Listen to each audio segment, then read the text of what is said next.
Today we will discuss about the capacitance, and if we define the capacitance, then it is the capacity of two conductors to store the charge when they are separated by a distance d. Okay, and the charge stored by these conductors is directly proportional to the potential difference applied across them. So from here we can say the charge is proportional to the potential difference applied across them. Okay, and if we remove the proportionality constant, if we remove the proportionality into equality, then a constant will be there, that is nothing but C, that is known as capacitance. So we will discuss this capacitance today, how we can find it in different cases. So from here we can say the charge that can be stored by the system is equal to the capacity of this times the potential difference applied across them. Okay, so from here C can be written as Q by V.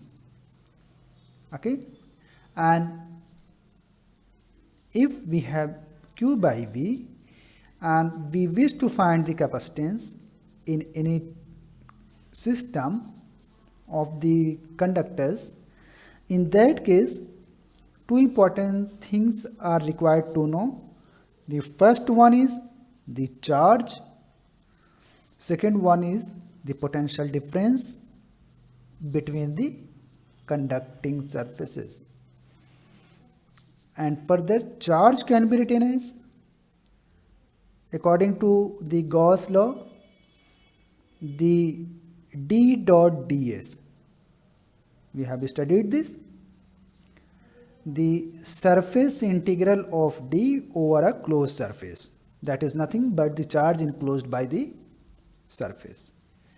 And volume, we know volume can be written as for E dot dl with minus sign. So to find this E, we should try to find Q and V, then we can find the C. And D further can be written as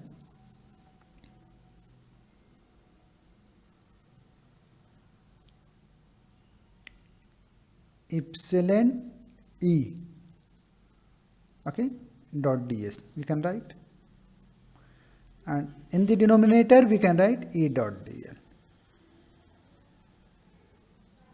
So knowing E and so these things we can find the capacitance of the arrangement. Okay, so this system can have the conductors, either they are parallel plate conductors or cylindrical conductors or spherical conductors. Parallel plate capacitors like this, cylindrical conductors, one conducting surface is this, another conducting surface is this, it has the capacity to store between them. And the spherical like this, this is the inner sphere, outer sphere, they have the capacity to store the charge between them. So in this way we have different arrangement. We will start our study from parallel plate capacitor. So the condition of the capacitance formation is one plate will get positive charge and that charge will be induced at the next one, that will be exactly same, but it must be opposite to make the conservation of the charges. Okay, because it must follow the conservation law. Anyway, we will start from parallel plate capacitor.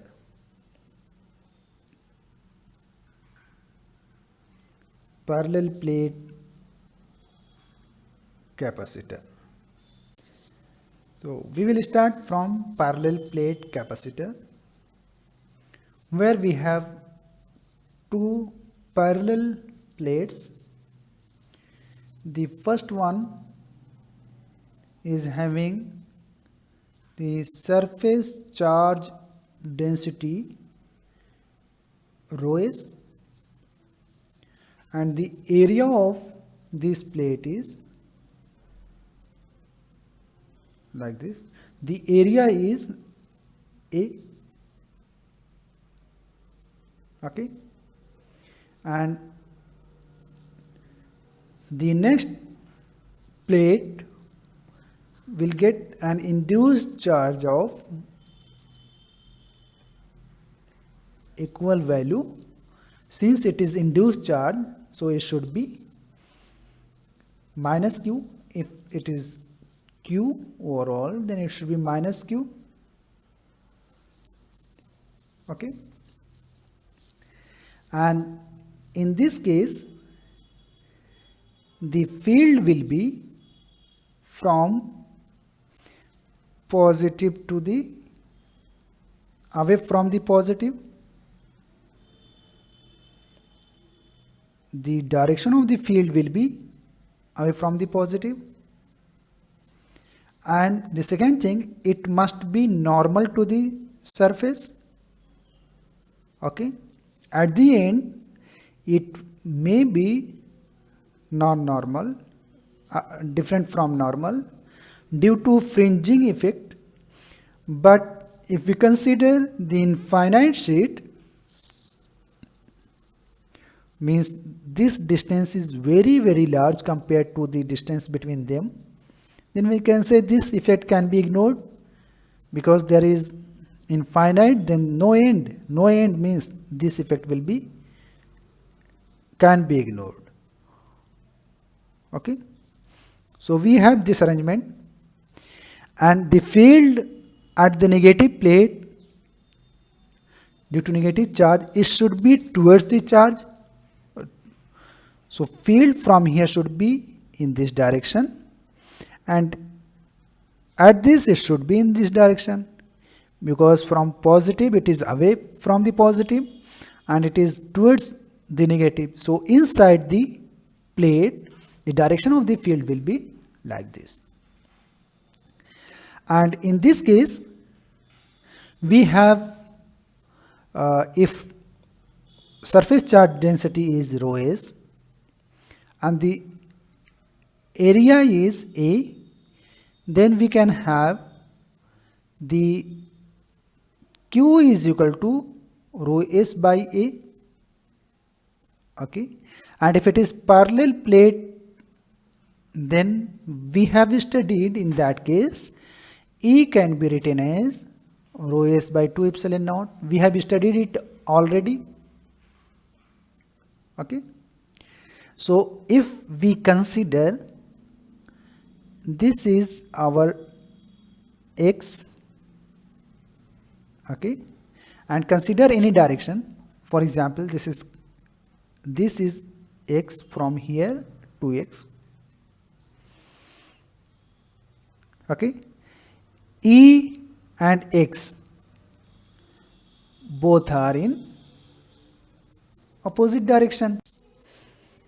If we have assumed this is the direction of x, then we can say E can be rho s by 2 epsilon naught in the direction of minus ax. Okay, because E is in this direction and we have assumed x in this direction. Okay, so for this E will be equal to the E will be rho s by 2 epsilon naught in the direction of minus ax. What's about this?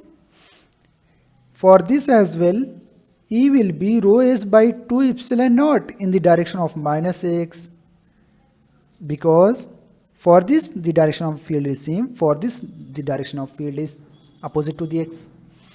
So this total E will be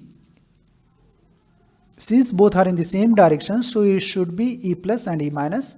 It will be rho s by 2 epsilon naught minus Ax. If we will simplify, then we will find 2 rho s by 2 epsilon naught. So it should be epsilon naught in the direction of minus Ax. Okay, we have this. This is the E electric field inside the parallel plates of the arrangement. If we have connected, we have applied a potential difference V and it is considered as 1 and 2, then we can say V1 minus V2 will be equal to the E dot dl. Okay, if we have considered this 0 and this is nothing but d, then we can have this. Okay, so this is from 2 to 1 minus from 2 to 1 E dot dl. We can write E is in this direction, dl is in this direction. So E will be considered as rho s by epsilon naught, as we have done here, dot dl. Both are in opposite direction, so it should be we can write rho s by epsilon naught dl and cos of pi, and cos of pi should be minus 1.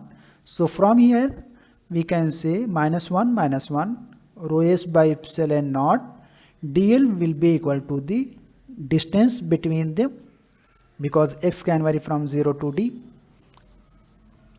So this is V1 minus V2, that is nothing but change in potential. Okay, and rho s can be written as, from here rho s can be written as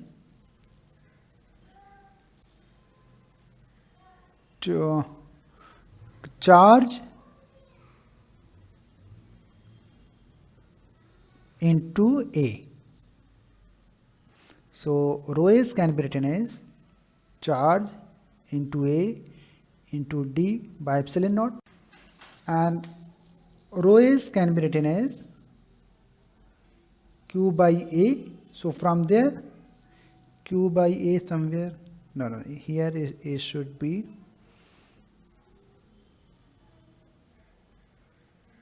Q by A. By mistake it is written wrong. So we can write Q by A D by epsilon naught. This is change in potential. Now relate this with this equation. You can say change in potential times A epsilon naught by D is equal to Q, you can say. So if we relate from here, then we find, what is this? This is C. So Q is equal to C V. So from here we can say C is equal to epsilon naught A by D. Okay, and if the medium is different than air, then in that case relative permittivity will be added, that is ER E naught A by D other than the air. So dielectric vacuum or air we can say, because vacuum it is considered as almost same. So we have the capacitance is equal to this. So now if we know the area of the plate, the distance between the plate and the medium inside, then we can find the capacity of the system. Now we will try to find the capacitance in case of coaxial capacitor. Now consider a case of cable. Okay, so there are coaxial capacitor. One conductor is this one, another conductor is this one, and we will try to find what will be capacity of this to store the charge. So for that purpose, we know C is equal to Q by potential difference. So potential difference. So to find the C, Q and V both are important to know. And in this cable, the radius of inner conductor is assumed as A and the outer conductor is assumed as B. This is the first conductor, this is second conductor. And this is the gap between 1 and 2 is our area where capacitor can store the charge. Inner area can have positive charge, then negative charge will be induced at the outer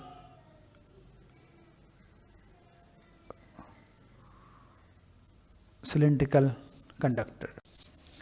And for that purpose, V is required to know, that is V between 1 and 2, that can be written as potential difference between 1 and 2, V21 is equal to between 2 to 1 E dot dl. It will give us potential difference from the definition. And we know, according to the Gauss law, E dot ds can be written as, over the surface of this can be written as Q by epsilon naught. We know when it is D, then it should be only Q. When it should be E, then there will be epsilon naught in the denominator. Okay. Now to find this for full cylindrical surface, then what we have, let us concentrate now. In this E dot ds for this top surface plus E dot ds for bottom surface plus E dot ds for the curved surface should be Q by epsilon naught. Okay, we know this. And at the top surface, let us consider at the top surface, let us take an example. This is the cable and this is this case. The E will be, this is S1, S2 and the curved surface is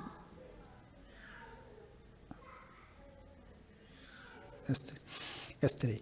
Okay, S1 will be this one, E dot ds, we know E is normal to the surface. Okay, so the direction of E will be like this, the direction of normal to the curved surface. What's about ds? Area vector will be in the direction of this, okay, coming outward. This is area vector and this is field vector, and both are at 90 degree. So dot product of this will give you 0. Similarly, this one will also give you 0. The remaining is the curved surface. From there, you can write the angle between this is the area vector will be normal to the surface, and field vector will be also normal to the surface from positive to negative. So in both the cases, both are in the same direction. Being in the same direction, the dot product will give you 1. So E ds cos 0 means 1 will be equal to the q by epsilon naught. Okay, once we have this, then we can write E. What is the curved surface area of the cylinder? 2 pi r L. 2 pi r is the circumference of the top or bottom, and L is the length. So 2 pi r L is equal to q by epsilon naught. This is E will be equal to the q by 2 pi r L epsilon naught, and it will be in the direction of radial vector, that is away from the center towards this. So it should be in the direction of AR. This is E, and if we know E, then we can find the potential difference between this to this. So V21 can be written as minus 221 E dot dl. E we know from here, that is q by 2 pi epsilon naught r, length of the cable in the direction of AR.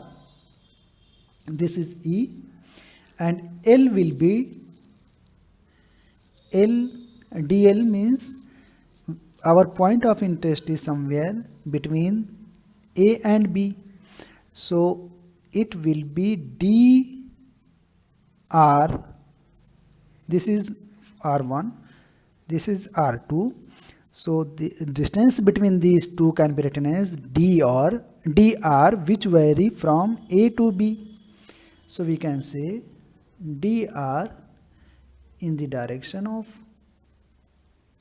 dl can be written as dr in the direction of AR, and it can vary from where to where? 2 to 1 to B to A. Okay. Now go ahead. AR, it will give you 1 minus q by 2 pi epsilon naught, length of the cable, and dr divided by r. From operator we can take inside from B to A, minus q by 2 pi epsilon naught L, dr by r, that will be natural log r, where r can vary from B to A. Okay, minus q by 2 pi epsilon naught L, natural log A by B. Log A minus log B, that will be written as log A by B. Okay, so V21 can be like that. So we can say minus q divided by 2 pi epsilon naught L, natural log, if you will go downward, then it will be B by A. We can write like this. Now we can write capacitance is equal to Q by V. We know Q, we have calculated V from here. So 2 pi epsilon naught L log B by A.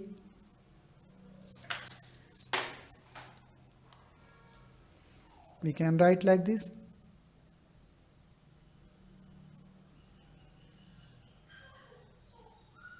Okay, and if we will simplify, then we will get 2 pi epsilon naught L natural log B by A with minus sign. Okay, we can write minus 2 pi epsilon naught L divided by natural log A by B.